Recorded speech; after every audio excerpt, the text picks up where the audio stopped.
আসসালামু আলাইকুম। আমি অ্যাডভোকেট ইমরান নিয়মিত প্র্যাকটিস করছি ঢাকা জজ কোর্টে। আজকে আলোচনা হচ্ছে নতুন নিয়মে নামজারির পদ্ধতি। প্রিয় দর্শক, আজকে আলোচনা করব নামজারি কিভাবে করবেন, নামজারিতে কত টাকা খরচ পড়বে এবং কি কি কাগজপত্র লাগবে। 2025 সালে যে নতুন নিয়মে নামজারি হচ্ছে তার কার্যক্রম এবং আপডেট সম্পর্কেও কিন্তু এই ভিডিওতে আলোচনা করব প্রিয় দর্শক। তাই ভিডিওটি সম্পূর্ণ দেখুন, ভালো লাগলে লাইক কমেন্ট শেয়ার করুন এবং চ্যানেলটি সাবস্ক্রাইব করে রাখুন নিত্য নতুন ভিডিও পাওয়ার জন্য। প্রিয় দর্শক, খুবই গুরুত্বপূর্ণ আলোচনা নামজারির বিষয় নিয়ে।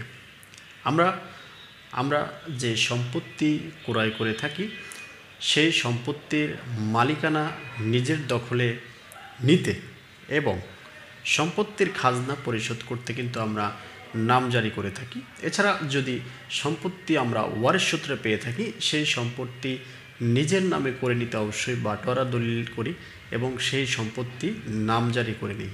এই নামজারিকে বিভিন্ন নামে আখ্যায়িত করা হয়েছে। এটাকে আপনারা নামজারিও বলতে পারেন, কেউ আবার মিউটেশন বলে, কেউ আবার খাজনা খারিজ বলে, কেউ আবার বলে জমাবাক। এক একজন এক এক নামে ডাকে। প্রিয় দর্শক, এটি একটি কমন, কারণ প্রত্যেকটি এলাকায় আলাদা আলাদা নাম হতে পারে। যাই হোক, এখন এই নামজারিটি রিসেন্ট বন্ধ ছিল, পরবর্তীতে এখন আবার চালু হয়েছে। নতুন নিয়মে যখন নামজারিটি চালু হলো, এই চালুর অগ্রগতি কিন্তু এই মুহূর্তে হরদমে চলছে, অর্থাৎ নিয়মিত কিন্তু নামজারি হচ্ছে।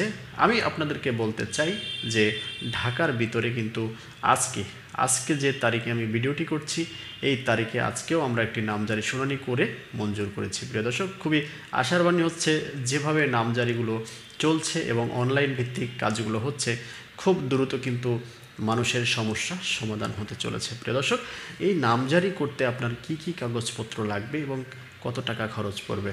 প্রথমেই বলে রাখি যে নামজারি করতে আপনার সরকারি ফি হচ্ছে 1170 টাকা। এছাড়া আপনার আলাদা, যেমন আপনার যে কাগজপত্রগুলো রয়েছে বা আপনার যাতায়াত ভাড়া রয়েছে, এগুলো সামান্য কিছু পরিমাণের খরচ হতে পারে।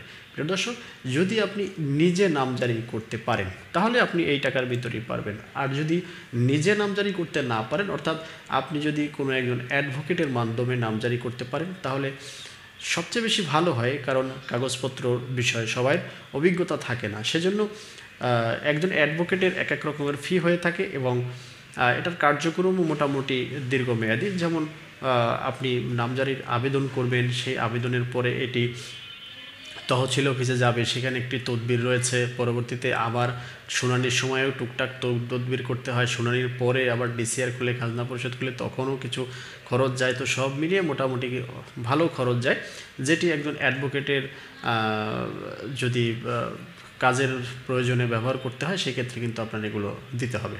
প্রিয় দর্শক, এই নামজারি করতে আপনার কি কি ডকুমেন্টসের প্রয়োজন হবে। আমি ধরে নিলাম যে আপনি সম্পত্তিটি ক্রয় করেছেন। যদি আপনি সম্পত্তি ক্রয় করে থাকেন তাহলে প্রথমেই আপনার নামজারির কিন্তু দলিলটির প্রয়োজন হবে। অর্থাৎ আপনি যে সম্পত্তিটি ক্রয় করেছেন অবশ্যই সেটির একটি সাবকবলা দলিল হয়েছে এবং দলিলটি অবশ্যই রেজিস্ট্রি হয়েছে, তাহলে সেই দলিলটি লাগবে প্রথমত। 2 নম্বর হচ্ছে আপনি যার কাছ থেকে সম্পত্তিটি ক্রয় করেছেন সে কিভাবে সম্পত্তির মালিক হলো, অবশ্যই তার কাছে একটি দলিল রয়েছে, তার মানে আপনার বায়া দলিল লাগবে। এবং যে ব্যক্তির কাছ থেকে আপনি সম্পত্তিটি ক্রয় করলেন তার কিন্তু ডিসিআর, অর্থাৎ ডিসিআর খুলে সে যে খাজনা পরিশোধ করেছে সেই কপিটি কিন্তু আপনার লাগবে। এবং সেই সাথে আপনার ভোটার আইডি কার্ডের ফটোকপি লাগবে, আপনার 1 কপি ছবি লাগবে। আপনি যদি ওয়ারিশ সূত্রে সম্পত্তির মালিক হয়ে থাকেন তাহলে কিন্তু ওয়ারিশ সার্টিফিকেটও লাগতে পারে।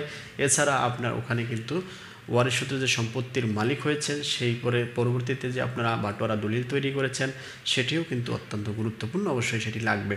এগুলো নিয়ে যখন আপনি একজন অ্যাডভোকেটের কাছে আসবেন সে একটি নির্দিষ্ট ফির মাধ্যমে কিন্তু আপনার নামজারিটি স্বয়ংসম্পূর্ণ করতে তার কাজে লেগে পড়বে। প্রিয় দর্শক, এই নামজারিটি যখন নামজারির শুনানি হবে, অর্থাৎ ভূমি রাজস্ব সার্কেলে যে নামজারির শুনানিটি হবে সেই নামজারির শুনানিতে কিন্তু আপনার অরিজিনাল ডকুমেন্টসগুলো দেখতে চায়। বিশেষ করে আপনি যে সম্পত্তিটি ক্রয় করেছেন সেই দলিলটি এবং বায়া দলিলটি, এই দুইটি দলিল কিন্তু অত্যন্ত গুরুত্বপূর্ণ। অবশ্যই এই দুইটি দলিল কিন্তু আপনারা সাথে রাখবেন অরিজিনাল। প্রিয় দর্শক, এছাড়া আপনার যে খতিয়ানগুলো রয়েছে এই খতিয়ানগুলোর কিন্তু চেইনটি মেনটেন করতে হবে, অর্থাৎ সিএস খতিয়ান, এসএ, আরএস এবং বিআরএস যে খতিয়ানগুলো রয়েছে সেই খতিয়ানগুলো কিন্তু আপনার সাথে রাখতে হবে। প্রিয় দর্শক, এইটুকুই হচ্ছে নামজারির প্রসেস, এবং নামজারি কিন্তু আরও ভিডিও এই চ্যানেলে রয়েছে, আপনারা চাইলে কিন্তু দেখে নিতে পারেন। প্রিয় দর্শক, আজকের আলোচনা এই পর্যন্তই। যদি ভিডিওটি ভালো লেগে থাকে এবং এরকম নিত্য নতুন ভিডিও পেতে চান তাহলে চ্যানেলটি সাবস্ক্রাইব করে সাথে থাকা বেল আইকনটি অন করে দেবেন।